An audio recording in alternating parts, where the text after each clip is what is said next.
We are gathered here today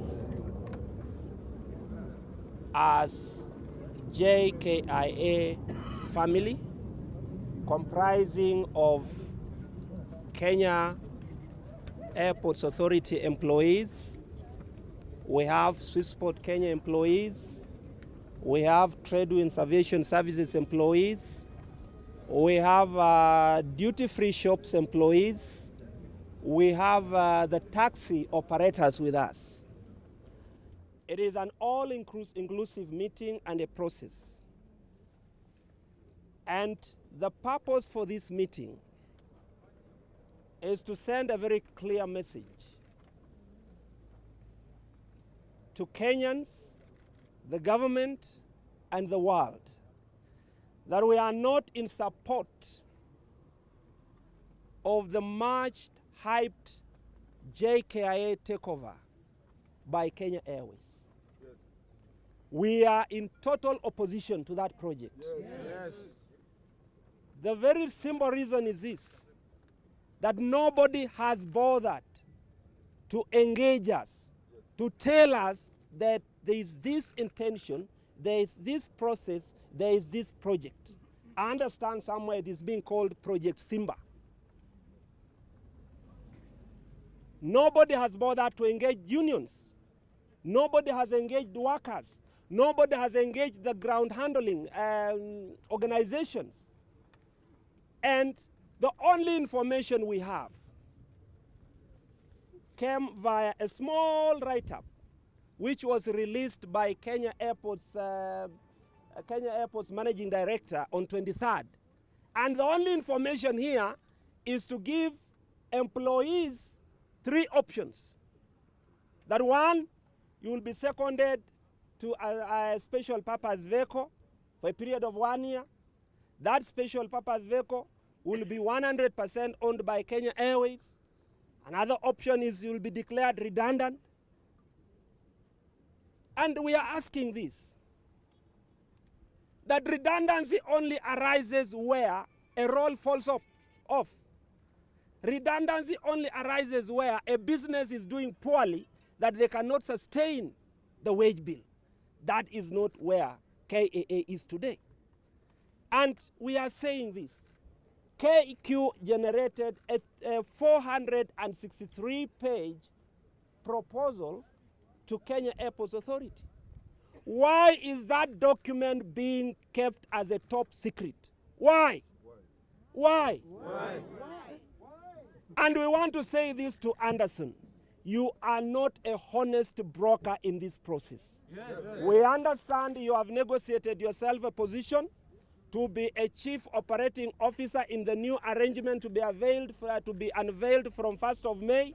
We are saying that as Kenyans first, as employees, businessmen, and stakeholders at JKIA, we will not allow you.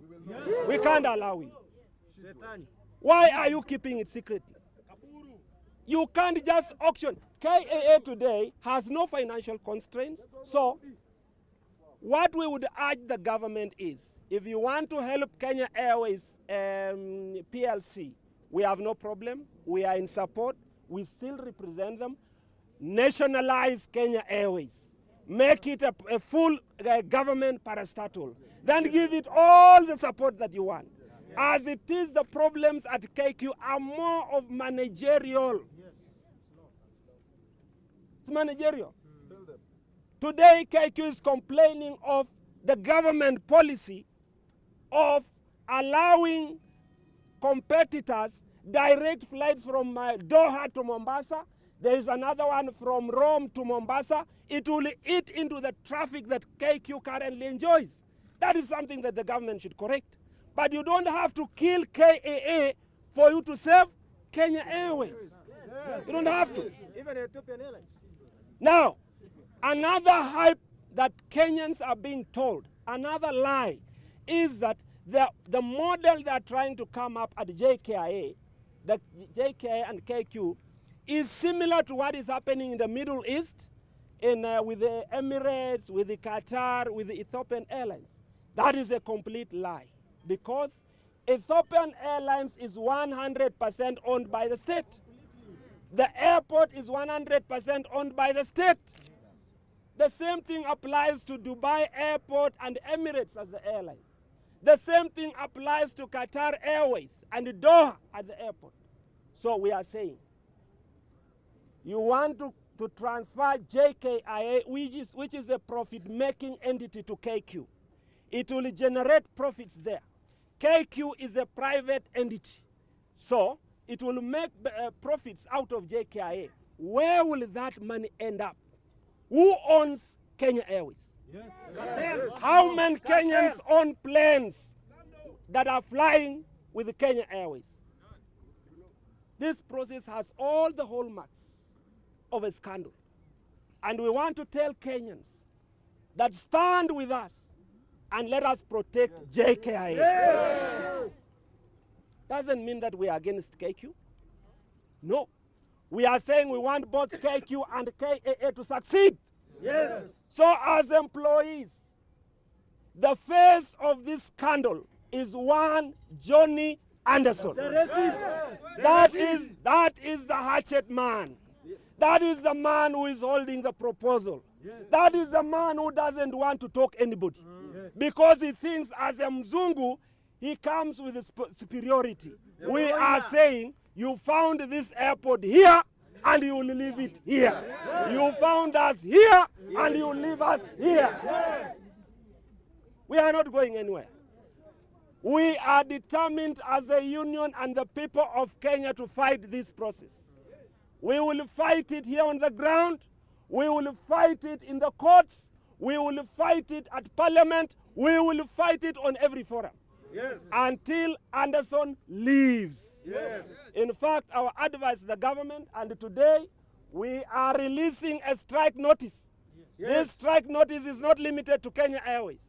I mean to Kenya Airports Authority employees. This strike notice will cover KAA, yes, Swissport, yes, Tradewinds, yes, Eurocraft, duty-free shops, yes, and the taxi operators, all the shippers. And we are saying, if Andersen will not be out of KAA within 7 days, we are going to ground operations. That we are going to do. That we are going to do. That we are going to do. What we want to advise Kenyans is, this is not about saving Kenya Airways. It is about cartels. KQ has been siphoned. Imekuliwa mpaka kwa mifupa. There's nothing left. Now they're hunting for another prey.